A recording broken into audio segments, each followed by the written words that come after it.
거기다 유신에 내가 또 얼마나 열심히 공부를 했겠어요. 우리는 민족 중의 역사적 사명을 띠고 이 땅에 태어났다.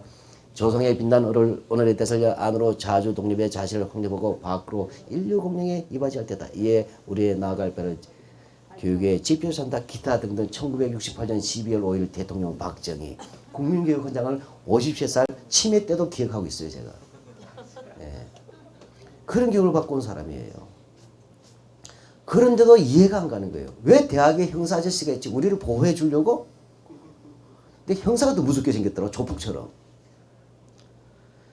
그런 몇 달 지난 다음에 10월 달에 유신 이제 선포했던 날인가 봐요. 그 날이 10월 17일이니까. 10월 선포한다니까 그때를 기해서 자연과 결혼 시간에 내과 동기 한 친구가 지금 안경점 하고 있어요. 남대문에서. 전단을 뿌린 거예요. 그 유신 체제 타도하자 하고 두 번째로 민주주의 만세하고 세 번째로 형사여 학교에서 나가라 한 거예요. 저도 어떻게 동조할 수밖에 없죠. 동조 안 할 수가 없어. 나갈 수도 없고 있을 수밖에 없고. 그 순간에 언젠가 순식간에 중앙경찰서에서 전투경찰이 와서 그 강의실 포위하고 여러분이 체험 안 해봤을 거예요. 최루탄을 총에다 장착해서 유리창 안으로 쏠려고 하는 거예요. 저는 거기서 유신을 본 겁니다. 그러고 나서부터 방황했어요. 왜? 내가 어떻게 하다 악을 쓰고 친구들이 연애를 하든 뭘 하든 간에 나만은 대학교 가서 잘 먹고 잘 살겠다고 대학에 와봤는데 그래도 교과서가 맞는 줄 알았어요. 유신이 훌륭한 건 줄 알았어요. 유신 체제 뭐죠? 총력 안보 반공퇴시하고 그다음에 우리나라를 근대화시켜주고 조국 근대화하는 건 좋은 거라고 좀 배우고 왔는데 아닌 거예요. 형사가 조국 근대화인데 왜 학교 안에 형사가 들어와요? 삽 들고 새마을 운동이나 하러 가지. 그 학생을 그 학내에 경찰을 쫓아내는데 얼마 걸렸냐면 20년 가까이 걸린 거예요. 여러분의 선배들이. 그런데 이게 뭡니까? 오늘 와봤더니 80년대 이후엔 불확실히 있어도 공공연하게 이런 일은 없었는데 와봤더니 오늘 덕성여대 앞에 전투경찰차가 아닌 건 세련됐어요. 이 시대에.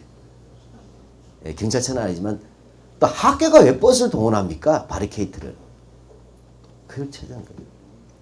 이게 원천봉쇄예요. 그래서 내가 기가 막혀서 이제 아까 사진 찍어서 올리면서 그 직원들이 나와 있어요. 그래서 도대체 이게 무슨 일입니까? 나 이 강의하러 온 사람인데. 그랬더니 뭐 이렇게 부적절해서 들어올 수 없다는 거예요. 그래서 제가 얘기했어요. 적어도 전두환 노태 때도 교문 봉쇄는 안 했습니다. 이해가십니까? 학교가. 그리고 그런 봉쇄를 한다면 무슨 이렇게 옛날 말로 꽃병, 화염병이라도 들고 무슨 폭력 사태라도 유발하면서 이래갔대 그런 거라면 모르겠어요. 이거는 뭐죠? 오늘날 대학에서 제대로 가르치지 못하거나 대학의 학부 과정에서 이야기되지 못하는 우리 사회의 역사 아닙니까? 우리 사회에 대해서 진지하게 그쪽 전문가를 모시고 같이 이야기하는 매우 바람직하고 좀 그렇게 되어야 될 대학의 미래의 모습들을 이야기하는 거예요. 강의가 왜 두렵습니까? 그죠? 강의가 폭력입니까? 예. 이것을 원천 봉쇄하는 이 학교, 그 다음에 그것에 보이지 않는 방조자나 응원자가 있다는 느낌을 받은 거예요. 저는 그 속에서 뭐냐, 이건 80년대가 아니고 70년대 유신시대로 돌아가고 있는 거예요. 이거는 완전히. 예. 저는 그래서 굉장히 슬펐어요. 화도 나고 또 하면서도 부끄러웠어요. 제가 20대 때 지금 30년 지났잖아요. 역사가 30년 전 다시 돌아갈 만큼 대한민국을 우리가 헛살았구나. 우리 선배 세대가. 그리고 습습해 하는데 거기 학생들 몇 명이 있었어요. 내가 물어봤습니다. 이제 여기 술집을 제가 어떻게 알죠? 덕성여대 앞에 술집을. 그래서 물으러 장소를 물어보면서 가르쳐 주더라고. 친절하게. 착한 학생들이었어요. 근데 물어봤어요. 왜 오늘 이렇게 버스를 막고 있니? 라고 물어봤더니 약간 긴장하고 당황해요. 근데 우리는 오랫동안 대학생들 상대해봐서 알아요. 짭새들 못지않게. 그런데 이 학생들이 얘기하는 게 이상한 사람들이 와서 강연을 하기 때문에 그렇다고 얘기하는 거예요. 좀 내가 볼 때 대학교 1학년 내지 2학년 정도, 지금 대학교 2학년 같아. 1, 2학년 정도. 아마 근데 학교 마크가 달린 체육복을 입은 걸로 봐서는 1학년이야. 2학년 되면 안 입어. 그래요. 그래서 내가 그랬어요. 이상한 사람 중에 하나가 나다. 놀라운 거죠. 나도 아저씨도 여기 강연을 하러 왔는데 나는 친일 문제를 하러 왔어요. 그랬더니 선생님은 말고요 다른 이상한 사람이요 그러는 거예요. 그래서 종북 세력 그때 네 맞아요 그래요. 자랑스럽다는 듯이. 그래서 내가 물었어요. 종북이 뭔데? 종치고 북치는 거니? 대답을 못하죠. 그래서 내가 여러분이 고등학교 교과과정을 정상적으로 배웠어도 이 종북이라는 말이 그렇게 함부로 쓰이는 거 아니다. 이거는 그까지 하고 말았어요. 왜? 사람이 종북이라는 말을 아무나 함부로 붙이면 안 되는 이유가 뭐냐면 국가보안법은 최고 사형에 처할 수 있는 법이에요. 옛날로 말하면 빨간 줄 긋는 법이에요. 그런 무시무시한 법과 연결되는 그러한 저주받은 이름의 종북이라는 말을 자연스럽게 아무 사람한테는 임의로 내뱉을 수 있는 이 사회가 무서운 거예요. 이성이 사라진 거죠. 예. 그야말로 우리는 박정희 시대가 아니라 중세로 돌아가고 있는 거 아닌가. 마녀에 의한 마녀 사냥 시대로. 이렇게 느껴받았어요. 예, 뭐 이제 말이 길었습니다. 근데 어찌됐건 덕분에 여러분과 함께 지하에서 비도 오고 지하는 퀴퀴하고 예, 술 맛은 돋구고 예, 그러나 내용은 열받고 하는 이런 강연을 좀 해보겠습니다. 예, 그래서 오늘 강연 주제는 그 친일 문제예요. 예, 근데 친일 문제인데 제 생각에 박정희만을 하는 것은 옳은 강의가 아니에요. 왜냐하면 우리가 강의를 한다 하더라도 특정 사람을 놓고서 비방하게 되면 뭐죠? 예, 특정 정치인에 대한 비방의 수단으로 이용한다는 그런 비난을 받아요. 근데 저는 반대로 봐요. 특정 사람을 이야기하는 이유는 뭐냐? 가장 전형적이고 친일파가 어떤 사람이냐 가장 잘 보여주기 때문에 그 사람을 놓고 얘기하는데도 불구하고 한국 사회에서는 특정 사람에 대한 비방으로 해석한단 말이죠. 그래서 그렇지 않다 해서 제가 얼마나 오늘 공정하게 박정희를 다뤄주는가 보여드리겠습니다. 네. 네. 박수 치지 마세요. 내일부터 못 볼지 몰라요. 잘 가세요 이런 소리 하는 거 아니에요? 네. 예, 오늘은 제가 친일 문제를 간단하게 얘기하고 친일이란 게 도대체 뭔가를 우리 이해할 필요가 있습니다. 혹시 또 들으신 분이 있을지도 모르겠어요. 라디오 반민특위나. 그러나 항상 최고의 교육은 뭐죠? 반복과 세뇌라는 걸 유신시대 때 배웠습니다. 예. 네. 자, 우리가 이 친일파란 무엇이냐 하게 되면 일본과 친한 사람이 이런 말을 하지 않죠. 물론 중학생들이나 초등학생 만나면 물어보면 친일파가 뭐예요? 그러면 네 일본과 친한 사람입니다 라고 대답하는 학생이 꽤 있어요. 예. 그 이유는 뭐냐 제가 볼 때 두 가지입니다. 이미 친일파라고 하는 용어는 한국 사회에서 잊혀질 수밖에 없는 꽤 긴 시간이 지난 것이죠. 예. 예를 들면 저는 어릴 때 늘 들은 게 부모님으로부터 6.25 얘기 들었어요. 근데 일제시대 때 공수경보 이야기 들었어요. 그러나 내가 우리 아들들한테 6.25 얘기 안 하고 일제시대 공수경보 얘기 안 하는 것은 세월이 지나가고 많은 새로운 이슈가 나온 거죠. 다시 말하면 나로부터 멀어진 과거다 이런 얘기예요. 그러니까 지금 우리 청소년들은 친일파라고 얘기할 때 잘 모를 수도 있어요. 그만큼 한국 사회에서는 그것이 하나의 역사적 과거가 되었다 하는 걸 이해할 수가 있습니다. 또 하나 그 학생을 놓고 들은 것이 뭐냐. 한자 공부를 열심히 했구나. 친할 친자 일본 일자. 예, 그렇게 해요. 근데 여러분은 이제 여기 오신 분은 친일파 때 일본과 친한 사람 이런 말을 하지 않죠. 그렇게 대답은 하지 않잖아요. 또 하면 틀리다는 걸 눈치로 알고 있잖아요. 예. 그럼 만약에 일본과 친한 사람이다라고 친일파를 규정하면 제가 친일파 제1호예요. 예. 왜냐하면 제 여동생이 30년 전에 일본 사람과 결혼했어요. 예. 뭐라고 하죠? 이거는 내선일체. 조선과 일본은 하나다. 그랬어요. 그게 만일에 우리 조카딸이 태어난다면 아직도 조카딸 소식이 없네요. 그게 되면 그 조카딸 입장에서는 뭐가 돼요? 동조동근, 조상도 같고 뿌리도 같다 이렇게 되는 거죠. 그런데 뭐예요? 아무도 저한테 친일파라고 하지 않아요. 그 이유는 일본과 친한 사람이다라는 한자 글자대로 해석하지 않는다는 얘기죠. 예. 즉 글자 뜻 그대로 해석하지 않고 새롭게 다른 의미로 쓰이고 통용된다 하는 것을 우리말로 이야기하면 관용적 표현이라고 하고 그 다음에 유식하게 영어로 말하면 유식하다 그러는데 이디오매틱 익스프레션 관용적 표현 이디엄이라는 거 들어보셨죠? 그런 거예요. 즉 한국사에서 침입하는 글자들로 얘기된 게 아니라 대단히 새롭게 글자가 합쳤지만 전혀 다른 의미 즉 사회적 관용적 의미로서 사용된다는 얘기입니다. 그렇게 할 때 우리는 바로 간단하게 얘기하면 일본의 이익을 위해서 또는 일본의 요구에 따라서 적극 협력하는 사람들 이렇게 되는 부정적 의미로 쓰이죠. 예. 그런데 일본의 이익을 위해서 일을 했던 사람은 많아요. 역사적으로 한국 사람들 가운데도. 그런데 예를 들어서 옛날 드라마가 됐나요? 불멸의 이순신이라는 드라마 있었죠. 예. 예. 저는 끝까지 본 드라마가 없습니다만은 그 불멸의 이순신에 보면 이순신의 친구가 가토 키요마사 가등청정 즉 일본군 그 총사령관이죠. 임진왜란 당시에 총사령관의 길잡이를 합니다. 그 드라마에도 나와요. 자, 그러면 이 사람은 친일파일까요? 아닐까요? 질문이 곤혹스러운 건 아닌데 일 것 같기도 하고 아닐 것 같기도 하죠. 그땐 간단해요. 드라마에서 친일파라고 부릅니까? 안 불렀죠? 그 다음에 또 하나는 조선왕조실록을 찾아봤어요. 또는 난중일기를 뒤져보면 뭐예요? 친일파라는 말이 안 나옵니다. 뭐라고 나오냐? 외향도, 요즘 말로 하면 외놈 길잡이 이런 뜻이에요. 또 삼국시대 때 왜구가 쳐들어왔어요. 약탈하러 왔죠. 약탈해서 간포 앞바다에 내렸더니 거기 간포 앞바다에 있는 어부가 그 사람을 왜구를 안내서 경주까지 안내했다. 이 사람은 친일파일까요? 역시 아니에요. 왜? 삼국사기나 삼국유사 안 나옵니다. 아, 이 말은 뭐냐?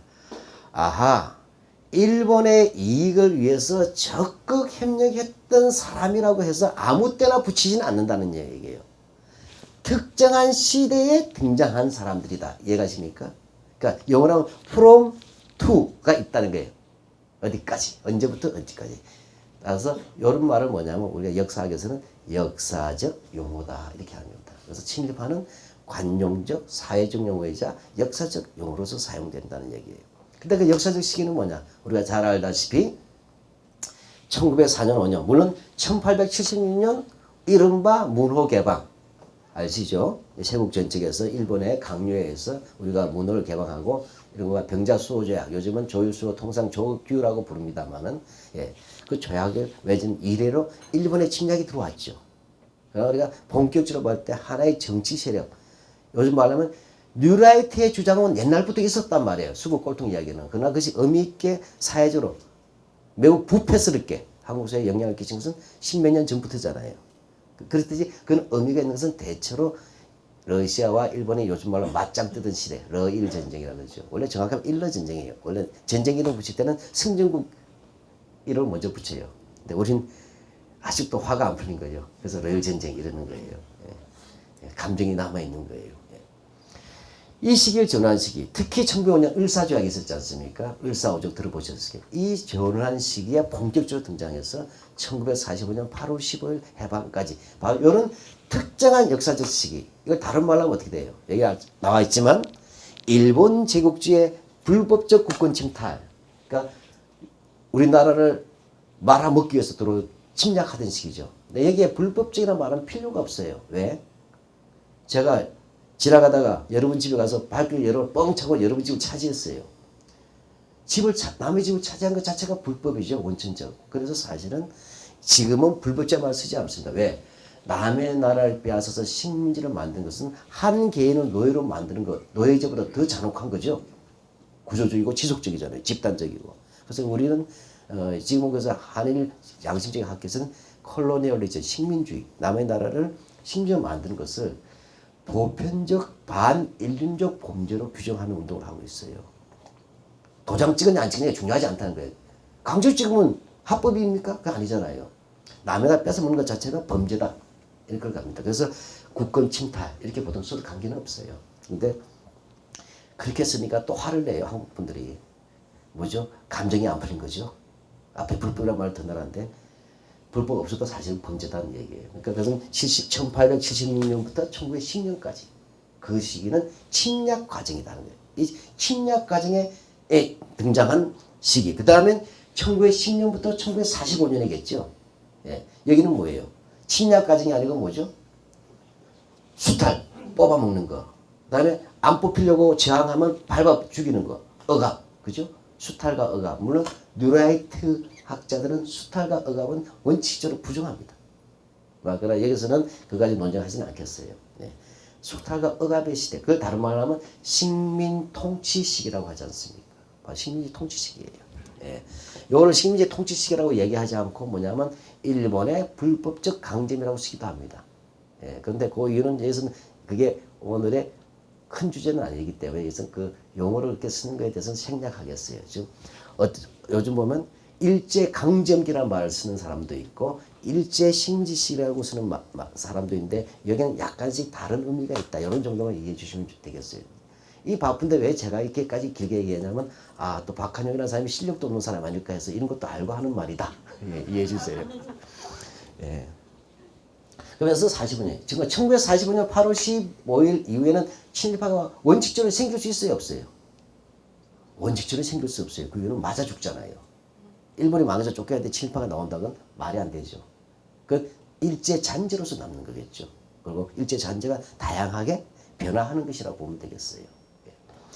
예, 그래서 보통 그러면 우리 간단하게 얘기하면 일제가 침략하던 시기, 그걸 국권 침탈기라고 하고 두 번째는 10년부터 45년 사이에는 식민지 지배기 이 시기에 등장한 거예요. 근데 여기에 제가 중요한 거 하나 더 넣었어요. 여기 보면 반인류한테 니은자 탈락됐는데요. 반인륜적 침략 전쟁에 적극 협력한 인물들을 이 부분이 또 중요해요. 이 부분은 왜냐? 조중동 문제가 여기저기 걸려요. 조중동만 걸릴까요? 박정희 대통령도 걸릴 수 있고 이광수나 최남선도 걸리고 하는 여러분이 잘 아는 간판 스타들이죠. 교과서 간판 스타들 또는 홍남파 같은 음악가들 다 여기 걸려요. 예. 그거는 특정한 시기가 있어요. 즉 일제 10년부터 45년 사이에서도 조금 특수한 시기가 있다. 영어로 하면 하드 보일드한 깽판 시기가 있어요. 그게 뭐냐? 1937년에 일본이 중국을 침략하잖아요. 보통 우리가 중일 전쟁이라고 합니다. 그 다음에 1940년이 되면 진주만 습격이 있었죠. 일본에서 공습이 있어서 태평양 전쟁이 일어납니다. 일본은 이 전체를 다 대동아 성전이라고 부르죠. 다른 말로 하면 어떤 시기냐? 전쟁하던 시기. 이해가시죠? 여러분 잘 알다시피 식민지 시기라도 그냥 식민지 시기하고 전쟁할 때 식민지 시기는 완전히 삶의 방식이 달라지겠죠. 다른 말로 하면 전쟁하던 시기는 뭡니까? 일본에 일으킨 침략 전쟁을 위해서 식민지 조선인들도 모든 재산을 일본의 천황폐하가 일으킨 성전의 재산을 갖다 바쳐라. 국방헌납. 그죠? 물자를 다 갖다 바쳐야 돼요. 물자만 갖다 바치면 됩니까? 그 다음에 뭐죠? 조선인들이 뭐죠? 징병, 징용. 여성의 경우는 근로정신대나 일본군 위안부로 가고 이런 식으로 총동원된다는 거예요. 전쟁을 위해서. 그 다음에 이렇게 전쟁나무 이렇게 지하 안에서 이렇게 모을 수 있어요? 없어요? 못 모이죠? 온통 다 규제하지 않습니까? 이것을 뭐라고 하냐면 전시총동원 체제라고 합니다. 전쟁 때 모든 것을 총동하는 시스템이에요. 굉장히 힘든 시대죠. 이 시기는 37년 또는 38년부터 45년 사이에는 식민지에서도 좀 더 힘든 시기. 이해가시겠죠? 더 끔찍한 시기였다. 여기서는 또 다른 문제가 발생한다는 겁니다. 그래서 요 세 가지만 외우라기보다는 공부를 할 때는 외우는 게 아니다 그랬는데, 예. 그 이해는 되죠? 외우기는 쉬워요. 외우지 않아도 됩니다. 예. 자, 그러면 이제 제가 이걸 왜 말씀드리냐면, 한국의 수국 꼴통, 저는 수국 꼴통이 굉장히 과학적 용어라고 봅니다. 왜냐하면 공자나 맹자, 유교에서 보면 정명사상이라는 게 있어요. 정명사상. 발을 정자, 이름 명자. 무슨 얘기냐면 개새끼는 개님이라 부르지 말고 개새끼라 부르라는 거예요. 이해가십니까? 한국의 지식인들은 고급 언어만 쓰려고 그래요. 근데 고급 언어를 쓴 것이 저는 때는 맞아. 그거는 고급 언어를 쓸 때는 학술적 엄밀성을 규정해야 될 땐 그렇게 써도 되지만 때로는 고급 언어가 본질을 왜곡시켜요. 예를 들면 개새끼를 개님이라 부르든지 개의 자식입니다. 써놓고 뭐죠? 개가 도구인가요? 예. 이런 식으로 써가지고 헷갈리잖아요. 예. 그래서 때로는 이 과학적 개념이라는 것이 사물을 본질적으로 잘 보게 하는 능력도 있지만 때로는 일반인들에게는 과학적 개념이 너무 어려워가지고 나쁜 놈이 나쁜 놈인지 아닌지 못 알아듣게 하는 그런 개념도 있어요. 그래서 저는 정명사서는 개새끼는 개새끼 부른다면 한국의 수구는 꼴통이라고 부르는 게 맞는 거예요. 왜? 말이 안 통하니까. 말이 안 통하면 꼴통이라고 그러잖아요. 예. 저는 그렇게 봅니다. 예, 그런데 우리가 그들 따라갈 수는 없으니까 우리가 친일 문제. 근데 그들은 아무나 보면 나와 한국에서 제가 볼 때 21세기의 종북이라는 개념은 뭐냐? 옛날 빨갱이 개념하고 50년대 빨갱이 개념 똑같아요. 나와 다른 놈 이런 뜻이에요. 나와 다른 놈을 마구잡이로 조질 수 있는 수단으로서 쓰이는 한국만의 특수한 용어. 이것이 내가 볼 땐 위키피디아에 올라야 돼. 예. 예. 그런 정도의 용어예요. 그러니까 우리는 그걸 못된 걸 배울 수 없어요. 그러니까 우리도 친일파서 마구잡이로 막 붙일 수 없겠죠. 그러니까 우리도 친일파도 정확하게 우리가 이해할 필요는 있다는 얘기예요. 그래야 여러분이 일상생활에서 얘기하더라도 걔들은 닮지 말아야죠. 그죠? 예. 자, 그럼 여기서 우리가 저는 아까 얘기했죠. 역사는 암기가 아니에요. 이해하고 상식적으로 생각하는 훈련이에요. 다만 상식적으로 생각하는 것은 역사적 맥락에서 이해하고 고민하는 것이 역사학입니다. 암기가 아니고. 자, 그럼 일본 제국주의 이익과 요구에 적극 협력한 사람들을 응용 문제로 가겠습니다. 실전 테스트로. 예. 자, 때는 바야흐로 1909년이었어요. 예, 1909년에 1908년쯤 해볼까요? 제가 고향이 부산입니다. 제 집안 내력을 미리 좀 공개를 해야 될 것 같아요. 내가 얼마나 정통인가를 대한민국에서. 우리 친가는 부산입니다. 우리 친가는 부산이에요. 그 다음에 우리 외가는 대구입니다. 그 다음에 우리 처가는 포항이에요. 나만 어디서 나와버려. 경상도 중에서. 다만 버림받은 PK, TK일 뿐이지. 저는 정통 경상도예요.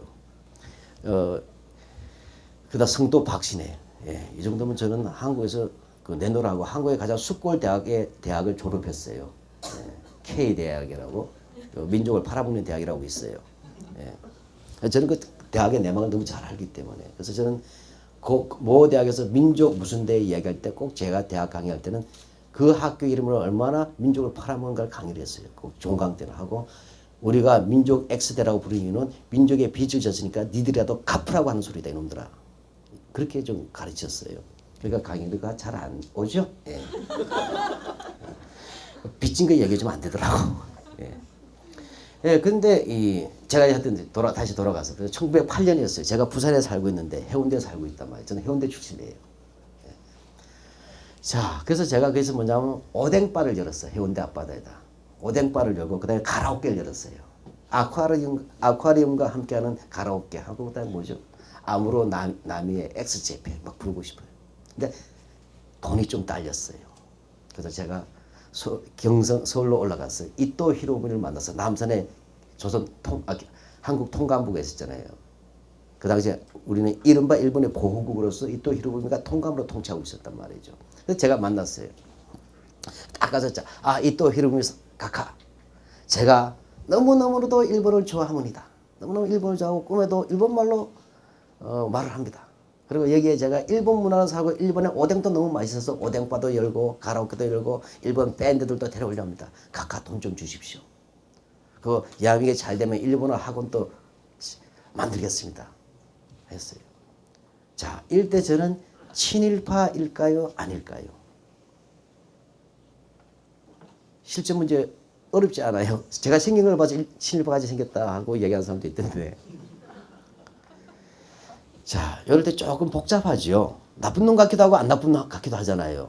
이럴 때 우리는 요즘 뭐냐면 부정부패 사건을 보면 돼요. 얼마 전에 무슨 건설에서 돈 주고 받은 얘기 있죠. 가장 핵심이 구속하려면 뭐가 성립이 돼야 돼요? 대가 성립이죠. 마찬가지예요. 근데 우리는 여기서 하나 좀 더 나가 봅시다. 제가 1908년이라고 얘기했어요. 그러면 제가 이 박한용이 이토 히로부미 만나가지고 돈도 달라 일본 문화도 보급하겠다 일본 노래도 부르겠다 했을 때 친일파 같긴 같단 말이에요. 그렇죠? 근데 잘 생각하세요. 이때는 날 보지 말고 이토 히로부미를 봐야 돼요.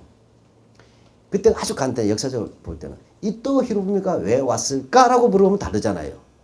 오뎅바 열라고 1번 2번 가라오케 차리려고 3번 아무로 나미의 밴드 하는 뭐죠? 매니지먼트 하려고. 아니죠. 그러니까 이런 걸 보셔야 되는 거예요. 저를 보는 게 아니에요. 그때부터 이또 히로부미가 왜 왔을까? 한마디로 하면 나라 말아먹으러 왔죠. 이게 바로 그 시기에 일본 제국주의의 본질적 요구입니다. 우리는 본질에서 보는 거예요. 친일파를. 예. 따라서 뭐죠? 저는 뭐예요? 오뎅바 열 수 있는 놈이지 나라 팔아먹을 수 있는 능력이 없잖아요. 이런 놈은 뭐라고 하냐? 저 같은 놈은 이런 놈을 그야말로 몰입배라고 하는 겁니다. 있었죠? 우리는 대통령까지 한 사람이 있어요. 몰입배 중에. 예. 그러니까 저는 좀 나쁘긴 나쁘지만 기회주의 몰입배예요.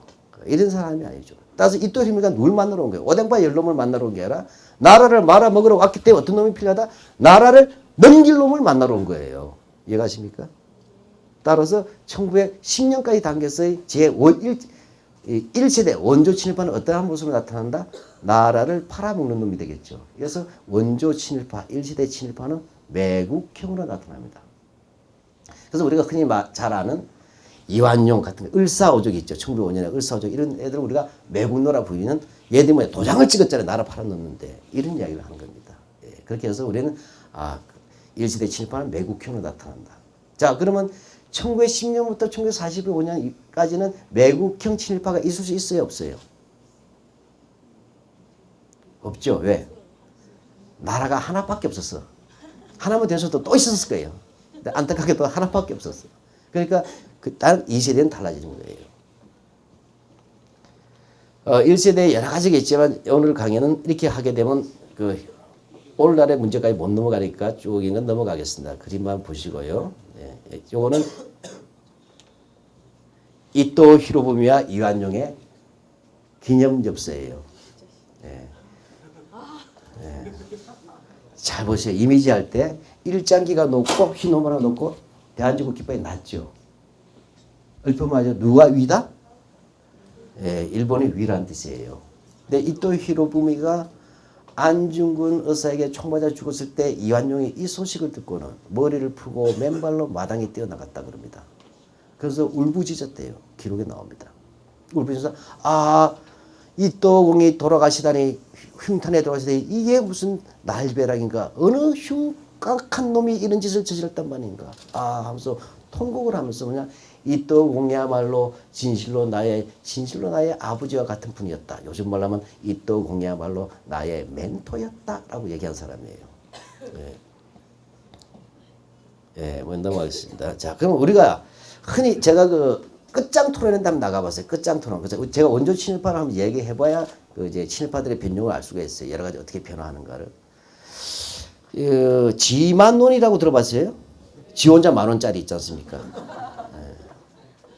이 양반하고 토론하는데 이런 이야기를 하는 거예요. 제가 그래서 일제 이런 침략자 1910년에 나라 팔아먹는 도장을 찍었던 이런 사람이야말로 가장 심각한 매국형 친일파라고 얘기하니까 이 지만원 씨가 어떤 말을 했냐면 어차피 그 당시에는 우리가 지고 있었다는 거예요. 지고 있었기 때문에 그게 도장 찍어준 게 무슨 문제입니까? 본질적인 문제는 아니지 않느냐 이런 식으로 얘기한 거예요. 충격을 받았어요. 진행하던 백지연 아나운서도 충격을 받으셨나 봐요. 그때는 이 매국노라는 이완용 이런 사람들이 그렇게 심각한 본질적 문제 아니다. 왜? 이유는 딱 하나예요. 우리가 어차피 지고 있기 때문에 어차피 지고 있는데 뭐 도장 찍은 게 쉽게 말하면 막 지고 있는데 수건 집어 던진 건데 뭐가 문제냐 이런 거예요. 저는 그 사람을 보고서 뭐냐면 그 사람이 직업이 뭔지를 알아봤더니 군사평론가래요. 걔는 군사평론을 할 필요가 없어요. 작전 짤 필요가 없잖아요. 그냥 두개 맞으면 항복하면 되는데 뭐하러 그 군사평론가랍니까. 그래서 제가 좀 화가 났어요. 일단 방송은 또 영어를 우아하게 해야 되니까 우아하게 하니까 숨이 차더라고요.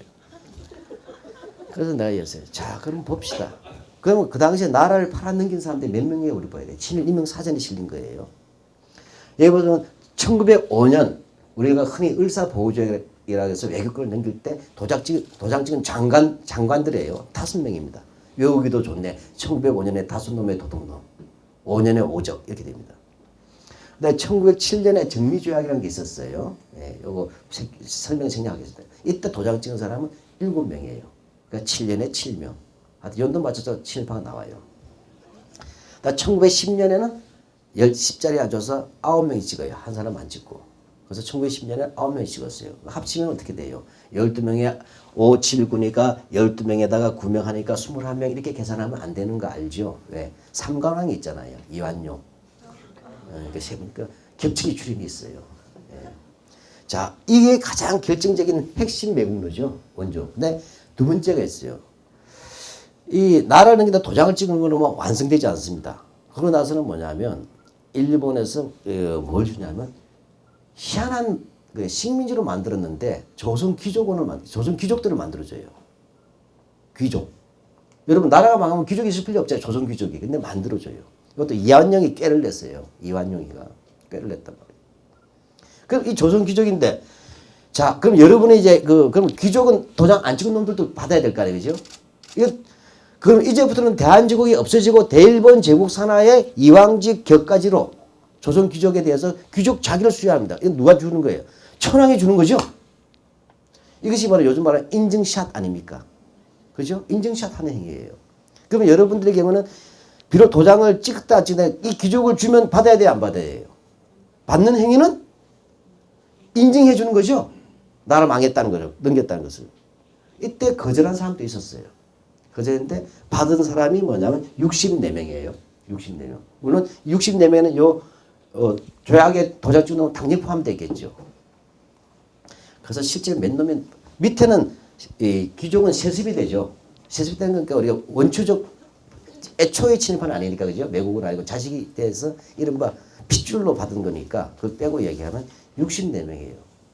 즉 나라를 팔아먹은 매국형 친일파가 그 당시 우리 조선인 인구가 2천만 명입니다. 그래서 64명이 해먹어버린 거예요. 해먹어버린 브로커가 64명 이렇게 보시면 되겠어요. 그러면 이때 지만원이라는 사람이 이런 이야기를 했어요. 이렇게 해서 어차피 지고 있었는데 했어요. 근데 역사학계 그 다음에 일본군의 보고가 있으면 1907년부터 1914년 정도까지 어병이 일어납니다. 어병쟁쟁. 우리가 보면 이걸 정미어병부터 해서 쭉 갔어요. 이때 일본 군대가 남한, 그러니까 전라도, 경상도, 충청도 지역 일대에 의병을 이른바 토벌을 했는데 그걸 뭐냐면 일본 애들은 뭐라고 불렀냐면 폭도 토벌이라고 하고 남한 대토벌이라고 불렀어요. 이때 죽은 사상자가 몇 명인 줄 아세요? 의병들이. 조사에 따라 다르지만 최저 14만 명이 사상됩니다. 그러면 7개 사단이 죽은 거 아닙니까? 부상당한 거. 즉 이 나라가 망할 때 가장 이름 없는 민초들이 농민들 아닌가? 죽창 들고 싸운 거. 죽창 들고 총포 들고 90군대들은 대한제국 군인들로서는 의병 참가자는 총을 들고 했겠지만 대부분 무기가 시원찮았겠죠. 이 사람들이 무려 7년 동안 14만 명 이상이 사상당하는 거였어요. 그렇게 처절하게 싸울 때 이 64명은 도장 찍은 거예요. 그런데 이때 제가 이완용의 질문, 여러분 앞으로 실전은 많이 당할 겁니다. 여러분 보수적이나 숙골이나 기타 뉴라이트들한테 이런 말을 들을 것 같아요. 이완용이 했던 말이 있어요. 이완용이 했던 말이 이런 건데 제가 쉽게 좀 풀어보면 이런 거예요. 이완용이 자기를 매국노라고 부르니까 자기 조카한테 자기 비공식 자서전을 쓰게 하면서 했던 말이 있어요. 남들은 나를 친미파네. 원래 이완용은 친미파로 시작합니다. 친미파로. 그 다음에 칠러파로 갔다 친일파로 갔거든요. 남들은 나를 친미파니, 칠러파니, 친일파냐고 비난하지만 그들은 세상 물정 모르고 하는 소리이다. 나는 그런 게 아니라 국제 정세에 비춰서 그 세계의 추세에 따라서 요즘 말하는 국제 정세에 따라서 나는 올바른 길을 선택했을 뿐이다. 이렇게 얘기했어요. 그래서 어떤 말을 했냐면 자 여러분한테 이완용이 질문하는 거예요. 제가 이완용이 되었어요. 자 1894년에 청나라가 하고 일본하고 싸웠잖아요. 청일전쟁. 이렇게 묻는 거예요. 여러분한테 이완용은. 청나라가 우리나라보다 세 안 세? 어떻게 생각해요? 청나라가 더 세요 안 세요? 세죠. 이길 것 같아요? 우리가 질 것 같아요? 질 것 같죠. 청나라 어차피 그 당시에는 청나라나 러시아나 일본이나 우리나라를 먹으려고 했다라는 거예요. 그런데 청나라한테 우리가 이길 수 없잖아요. 지지하니까 대답 나오잖아요. 지는데요. 그럼 러시아는 어때요? 확실히 지죠, 우리가. 근데 청나라하고 일본, 러시아를 다 꺾은 일본은 뭐예요? 우리 무조건 진다, 이런 거예요. 유한용 이런 논법이에요. 여러분도 동의하잖아. 어차피 그 당시에 국제 정세를 봤을 때는 어느 나라든 간에 우리나라를 먹으려고 했었고, 그 먹으려는 나라가 청나라나 러시아나 일본인데 어차피 우리는 걔들하고 싸워봤자 이길 능력도 없고 어차피 지게 돼 있다. 그런데 어리석은 백성들이 어병이라는 것을 만들어가지고 꼴값을 떨면서 싸우다 죽창 두고 싸우다 죽어 나가고 있으니 여러분한테 묻는 거예요. 니들 죽고 나라 빼앗길래 안 죽고 나라 빼앗길래? 유한용이 이거예요. 그러면 여러분이 어떻게 안 죽고 나라 줘야죠. 그봐 내가 그렇게 어리석은 백성들이 1만명 2만 명씩 죽어 나가니 내가 그 사람들이 너무 안타까워서 도장을 찍었을 뿐인데 내가 왜 매국노야 이거예요. 근데 여러분 감동 먹잖아요. 지금 잔잔히 물결 치고 있네. 노란 색깔로 맥주 색깔로. 이 이야기예요. 이게 실제예요. 여기다가 또 요즘 더 추가된 게 있어요. 뉴라이트들은. 이 말에다가 여러분 혹시 남한산성 들어봤어요? 병자호란. 병자호란 얘기를 또 끌어와요. 요즘은. 자, 병자호란. 그러면 남한산성에 포위가 되었어. 그 다음에 왕자들은 강화도에 있었잖아요. 강화도 있고 남한산성에 포위되었어요. 그때 청나라 군대가 쫙 포위를 했단 말이죠. 이때 보니까 꼭 얘들이 드는 게 최명길이에요. 교과서에 보면 주화파와 척화파의 대결. 척화파는 우리가 윤집, 오달재, 김상은 이런 사람들이에요. 끝까지 싸우자. 근데 최명길이라는 사람은 양명학자예요. 정통성략은 아닌데 이 사람은 항복문서를 만드는 거 아니에요. 주화문서. 항복문서를 만들어서 나가려고 하니까 그 척화파들이 그 찢어버렸더니 그것을 다시 뭐냐면 붙여가지고 품에 안고 나가서 항복을 했다. 최명길도 백성을 사랑했어. 항복했는데 이완용하고 뭐가 달라? 그때나 지금이나 이해가십니까? 야, 이럴 때 여러분 어떻게 하실래요? 저는 학문도 때로는 실전으로 가야 돼요. 이럴 때는 복잡하게 생각하지 마세요. 아까 얘기했잖아요. 이완용의 말에 있어서 가장 1차적인 것은 옳냐 틀리냐는 그 다음 문제예요. 합리적 판단해야 되지만 그 말의 진정성을 먼저 봐야 되겠죠. 진정성. 이 진정성을 볼 때는 아주 간단해요. 대가성 유무로 보면 돼. 대가성 유무로. 대가를 보면 돼. 그러면 최명길과 이완용이 왜 다른가 똑같이 나와요. 자, 여러분이 나라를 빼앗겨서 14만 명이 죽었어. 죽고 뭔가 식민지 노예가 됐죠. 식민지 노예가 되었다 하면 선거권도 없는 겁니다. 예. 일치 권리가 무권리 상태로 간 거예요. 모두가 노예가 돼서 수탈가가 되는데 이완용을 비롯한 64명은 세 가지를 받은 거예요. 세 가지. 나라가 망하는 대가로. 첫째로 돈 받아 먹었어요. 은사금. 이거 퇴직금이 아닙니다. 이 퇴직금은 따로 받는 거예요. 은사금 이름이 뭐냐? 병합 기념 은사금이에요. 요즘 말하면 나라를 팔아 넘긴 거에 대한 특별 보너스 이런 뜻이에요. 매국 보너스예요. 이거를 받은 겁니다. 첫째가 떼돈을 받은 거예요. 둘째로 뭘 받았냐? 아까 했지만 귀족이 생겼죠. 나라가 망했는데 귀족이 무슨 의미가 있어요? 근데 귀족을 지들 해먹으면 뭐죠? 이완용은 백작이 돼요. 백작. 그럼 이거 세습이 되죠. 자, 세습이 돼요. 그 다음에 뭐죠? 품위 유지비가 나오죠. 그 다음에 면책특권 있잖아요. 귀족이 되면. 예. 은상으로 돈 받아먹고 그 다음에 조선귀족으로 어블리지 없는 노블리스만 받아 처먹어. 이해갑니까? 예. 근데 세 번째 조선 총독의 자문기구. 우리 얼마 전에 대통령 원로회의 들어봤죠. 예. 참 원로회의가 아니라 진짜 노망회의예요. 내가 볼 때는 그 이윤호 씨 정말 고약한 사람이에요. 제가 제 대학 다닐 때 제 학교 교수님이었고 그러시면 원로가 아닌 거, 원로가 할 소리가 아닌 걸 하고 있어요. 자, 여기 조선 총독의 최고 자문기구가 중추원이에요. 이완용 같으면 중추원 부의장입니다. 의장은 정무총감, 조선 총독의 요즘 말하는 조선 총독의 대통령이라면 국무총리, 그리고 정무총감이 하는 거예요. 그 이완용 뭐고요? 돈 받죠. 회의 보너스 받고 권력 갖잖아요. 다시 말하면 놀라운 건 딱 하나예요. 이완용 올 때 그런 말에 속지 말라는 거예요. 그런 말 하려면 진짜 싸웁니다. 정말 진정성 있으면 싸우다가 항복하든지 이렇게 되는 거겠죠. 모두가 싸우다가 모든 걸 빼앗겼을 때 오직 이완용을 포함한 60명은 뭘 받아요? 첫째로 돈 받아 처먹고, 그렇죠? 두 번째로 귀족해서 권력 받아 처먹고, 명예 받아 먹고, 세 번째로 조선 총독부 중천에서 전국구 권력을 먹잖아요. 돈, 권력, 명예 세 가지 다 먹었어. 이것만이 진실이에요. 나라 망할 때 이완용이가 사랑했기 때문에 도장 찍었다고 했지만 뭐죠? 거짓말이고 모든 것을 가진 게. 나라가 망함으로써 이완용은 뭐죠? 모든 걸 다 가져버렸죠. 이것만이 진실한 얘기예요. 네. 최명길은 어떻게 했어요? 최명길은 달라요. 최명길은 이렇게 본 거예요. 그때는 싸우다가 포위된 겁니다. 이해가세요? 끝까지 싸우다 포위된 거예요. 남한산성에. 되었고 여기에 뭡니까? 청나라 쪽에서는 뭐가 포위한 다음에 한국을 안 하니까 사람을 놓고서 껍질을 벗겼잖아요. 백성들을. 참혹한 거예요. 이거는.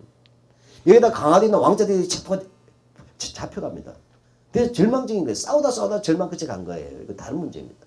이렇게 해서 최명기가 이젠 더 이상 싸울 게 없었던 거예요. 싸우다 더 싸울 게 없었던 상황에서 주화를 주장한 거예요. 그 다음 어떻게 됐죠? 한평생 최명기는 스스로 죄인으로 지났어요. 주화를 했음에도 불구하고. 거기서 어디 끌려갑니까? 바로 척합파 사막사 윤집 오달제 김상문과 함께 어디 갑니까? 바로 식량에 끌려간 사람이에요. 그래서 감옥에 갇힌 사람입니다. 전혀 다르죠. 책임성이나 진정성에서. 이런 거 속으면 안 되는 거예요. 걔들은 그런 진실조차 아는지 모르는지 하여튼 사기쳐요. 그래서 여기서 이완용 하나면 되죠. 그럼 그 돈이 어디로 갔을까? 그 많은 돈. 우리 항상 돈 문제 심각해요.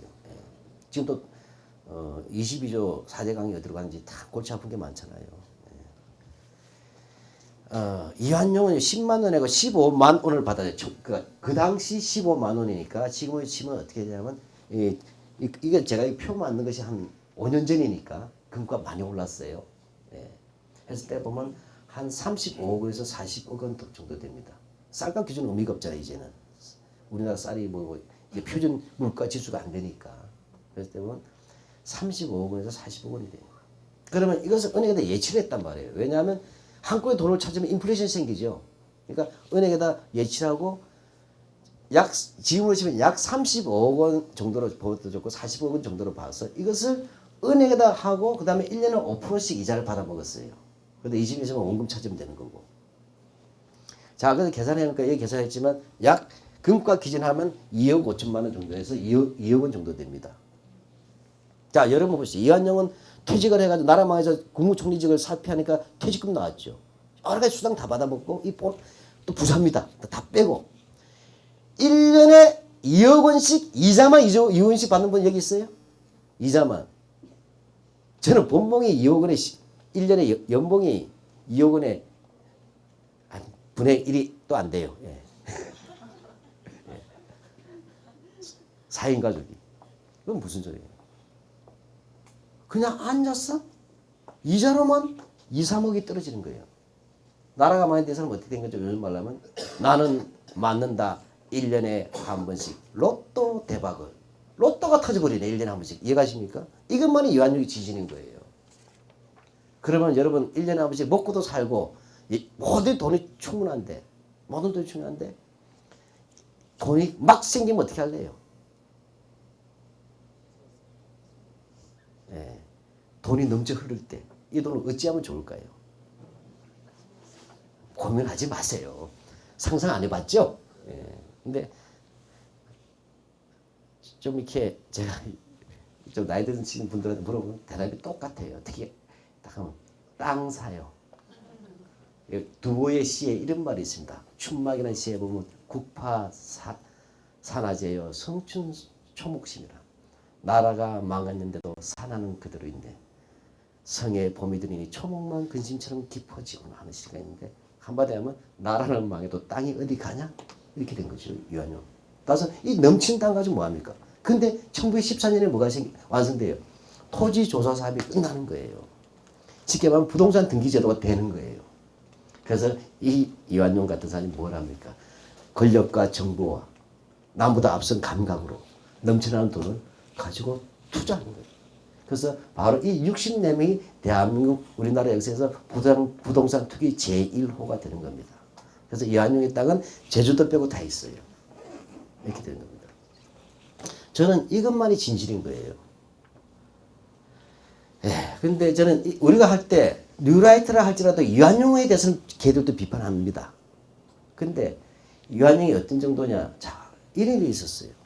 이런 이완용 같은 이 최악질 집안들, 중천 출신의 집안들은 1945년 8월 10일에 되는 그 순간 전부 다 대부분 죽었어요. 손주 세대가 됩니다. 전부 다 도망가서 맞아 죽을까 봐. 그래서 그렇게 해서 끝났는데 1995년에 카나다에서 돌아온 이완용의 증손자예요. 이 증손자가 소송을 겁니다. 소유권 반환 청구 소송이에요. 어랍쇼 이게 뭔가 했더니 이 사람이 서울의 북아현동에 있는 이완용의 땅이 있었어요. 이거 말고도 많은데 시범 케이스를 하는 거죠. 예. 자, 기자들이 물어봤습니다. 카나다에 있다 돌아왔으니까. 왜 돌아오셨습니까? 하니까 뭐죠? 땅 찾으러 이렇게 된 거잖아요. 할아버지에 대해서 제가 우리 할아버지에 대해서 무릎을 꿇고 사죄하겠습니다 라고 해도 시원찮을 판에 이 이완용의 증손자라는 놈이 와서 땅 찾으러 온 거예요. 그래서 소송을 한 거예요. 열받죠. 근데 한국 사람은 뭐죠? 대단히 비폭력적이에요. 정말이에요. 내가 볼 때는. 기껏 해봤자 우리 민족 문제 여기서 뭐 했겠어요. 이러시면 아니 되옵니다. 서명운동밖에 안 했어요. 딴 데 같으면 맞아 죽어요. 다른 나라 같으면 상식적으로. 있을 수가 없는 거예요. 이완용 같은 그 일본에서는 가능하겠어요? 불가능한 일이 벌어진 거예요. 그래서 소송을 한 거예요. 소송을 했는데 몇 년 동안 해가지고 95년도에 판결이 났어요. 97년도에 95 했는데 그때 땅이 이제 시가 30억 원입니다. 지금부터 10몇 년 전이잖아요. 여기 지금 뭐 백화점 들어서고 막 들어섰잖아요. 땅값 비교가 안 되는 거예요. 그럼 싸락이에요. 잘 모르시는 혹시 지방에서 오신 것 같으면 이대와 연대 근처 이해가십니까? 예, 그런 데예요. 그래서 고등법에서 뭐라고 했습니까? 행정법원에서 이완용에게 돌려줘야 된다고 한 거예요. 이완용의 후손에게. 근데 그 판결문이 기가 막힌 거예요.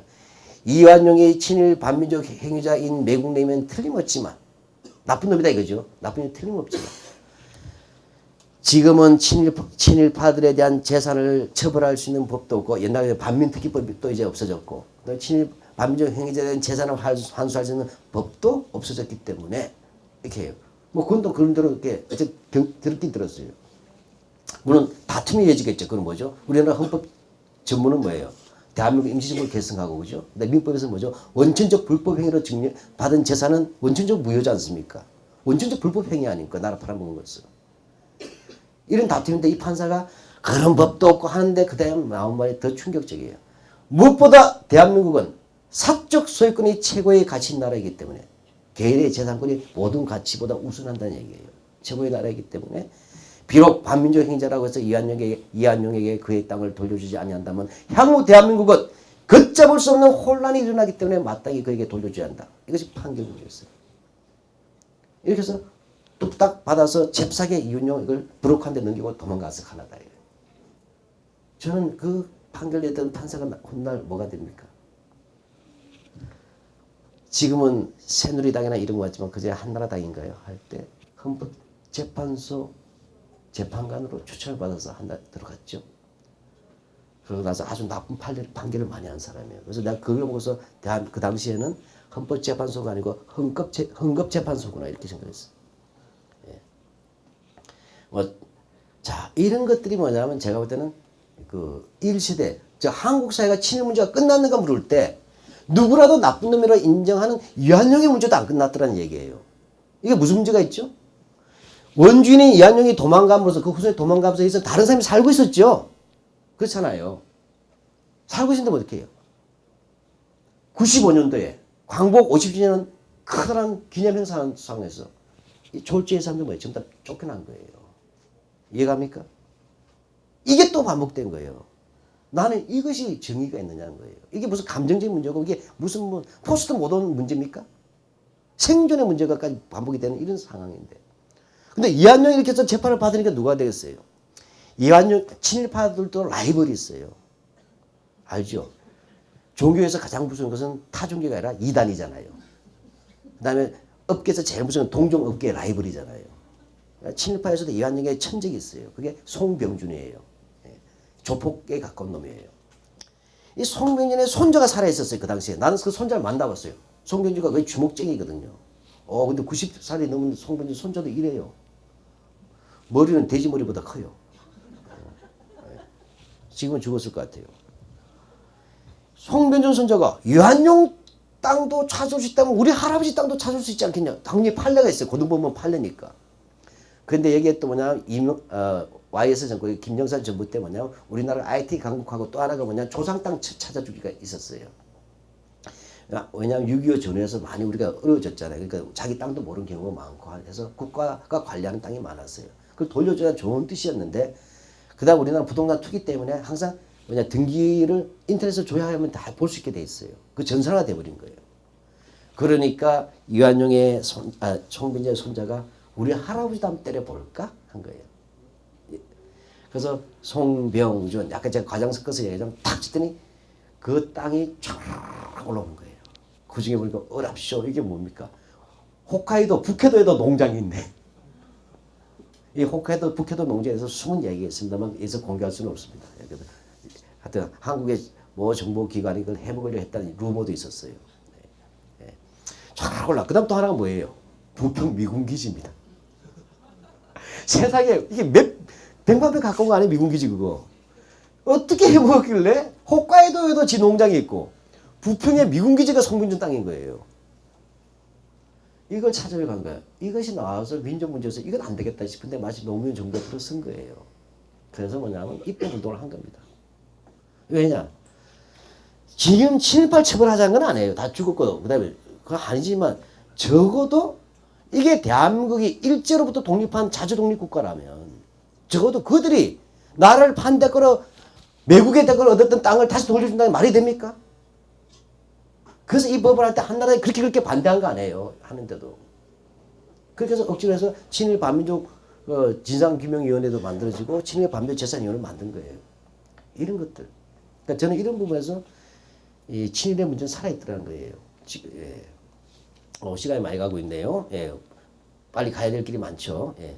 그 다음에 직업형 친일파입니다. 직업형 친일파. 직업형 친일파 아까 말씀 이런 거예요.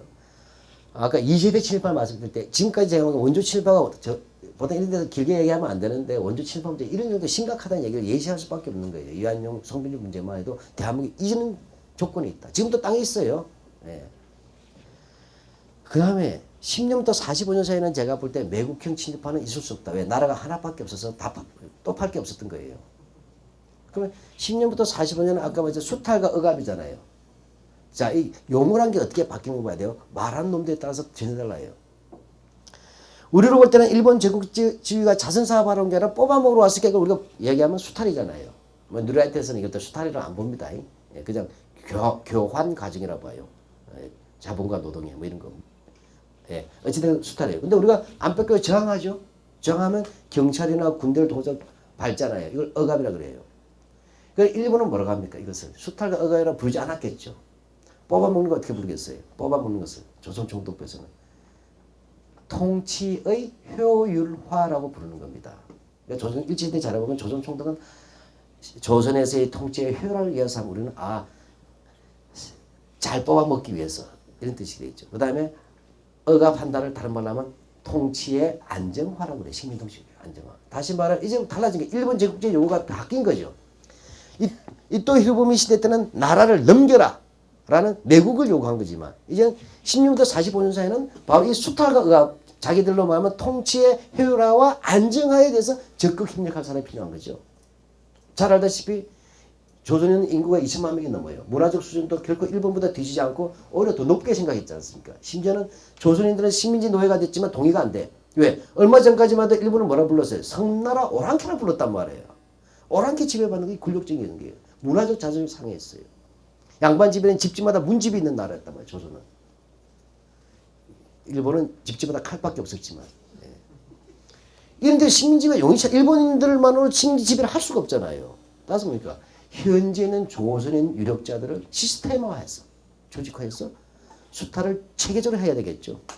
식민지는 지나가는 약탈이 아니잖아요. 놓고 두고두고 뽑아먹는 시스템이잖아요. 이걸 구조화시켜낸단 말이에요. 따라서 여기서 뭡니까? 여기에 협력한다. 즉 수탈과 억압에 적극 협력할 조선인 요구됐어요. 그런 게 대표적인 게 어떤 직업이겠어요? 시민 통치의 수탈과 효율화 또는 안정화 하 이런 것 할 때. 복잡하게 생각할 거 없어요. 공무원이죠. 예, 공무원이에요. 공무원. 걔들만 도시락 까먹고 우리 세금 뽑아가지고 하면서 일본을 위해서 직업주의 일하자. 죽을 때까지. 정년 퇴임할 때까지. 그러니까 이걸 다른 말로 하면 직업형 친일파라고 얘기할 수가 있다는 거예요. 이게 핵심이에요. 이 말 굉장히 중요합니다. 왜냐하면 제가 새누리 한나라당의 국회의원하고 토론할 때 그것도 몇 년 됐거든요. 군수가 왜 친일파입니까? 이런 얘기하고 있는 거예요. 영혼 없는 공무원인데. 내가 그래서 영혼이 없을 수밖에. 악마한테 잡혀갔으니까. 악마한테 팔아버리는 영혼이 없지. 그런 거죠. 이건 면피하자는 거예요. 그래서 아닌 거예요. 그래서 제가 그때 예전 가장 중요한 것은 공무원이에요. 근데 공무원 하면 요즘 개념에서 기분 나쁘실 수 있으니까 조선 총독부 소속 관료들이라고 얘기할 수가 있죠. 그래서 또 이런 게 있어요. 실제인데. 그러면 공무원이라고 얘기하니까 오해가 있는 것 중에 하나가 그 조선 총독부 소속 수위 아저씨는 어떻게 됩니까? 공무원인데. 친일파인가요? 이런 게 발생할 수 있잖아요. 그때 복잡하게 생각하지 마세요. 제가 학교를 많이 이제 했으니까. 자, 교장 선생님이나 수의 아저씨나 공립 학교면 다 공무원이에요. 근데 학교 문제가 터지면 수의 아저씨한테 이야기합니까? 교장 아저씨한테, 선생님한테 얘기합니까? 그래야죠. 이해가시죠? 그러니까 공무원이라고 다 공무원이 아니에요. 이런 뜻이에요. 그죠? 뱀이라고 다 뱀이 아니잖아요. 독 있는 놈이 독 설고. 네. 다시 말하면, 아하, 우리가 얘기할 때는 조선 총독부 소속 관료라고 하더라도 무조건 다 친일파로 몰면 안 되겠다. 일정한 그 핵심이 뭐냐? 지위와 직무와 역할과 권한과 혜택, 영향력 이런 것도 있어야 되겠죠. 이거 하는 그 경계라고 하는 것이 중요하다는 거예요. 매우 쉽지 않은 경계죠. 그런 게 있어야 된다. 그게 없으면 어떻게 되죠? 마녀 사냥이 됩니다. 이해가십니까? 예를 들면 위헌석이 했다고 친일파라고 막 얘기할 수는 없어요. 예를 들면. 왜? 일제시대는 완전 식민지지 않습니까? 완전 식민지라고 얘기하는 것은 일체의 정치적, 경제적 재생산 과정을 일본 제국주의, 조선 총독부나 일본인들이 장악하고 있었던 시대예요. 따라서 뭐죠? 일제 때 우리 할아버지 세대의 꿈이 뭔지 아세요? 자기 아들이 컸어. 똑똑하면 뭐라 불렀어요? 아따, 그는 무슨 감? 뭐라 불렀어요? 장군감. 네. 개풀 뜯어먹는 소리예요. 그거 아니에요. 일제시대 때. 장군 될 수도 없는데. 뭐. 그대가 개풀이 아니고. 아따, 좀 똑똑하면 그놈 면석이감이라고 부르던 시대예요. 기억나시게 나이 먹은 사람은. 면석이감이라고 부르던 시대예요. 즉 일제시대에 가난한 농민들은 아들 하나 똑똑한 거 놓으면 뭐죠? 먹고 살 길이 없으니까 똑똑해서 초등학교, 그때 보통학교나 국민학교에 보내서 그것만 마치도 동네에서는 지식인이에요.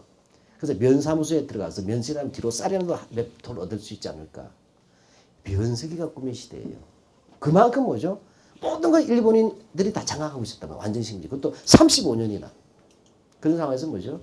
우리 할아버지, 할머니들이 우리 아버지, 어머니 세대를 키우기 위해서 면세기가 꾸민 걸 가지고 친일파로 얘기할 수 없는 그런 시대가 있지 않습니까? 그런 사람들이 했던 말단, 생계형 부역행위까지 친일파로 몰면 안 된다는 거예요. 그 6.25 때 뭐죠? 그 미수복 됐을 때 부역되잖아요. 토목공사 나오고 끌려나오고 이것을 뭐 알리기는 뭘 수 있겠어요? 그건 아니잖아요.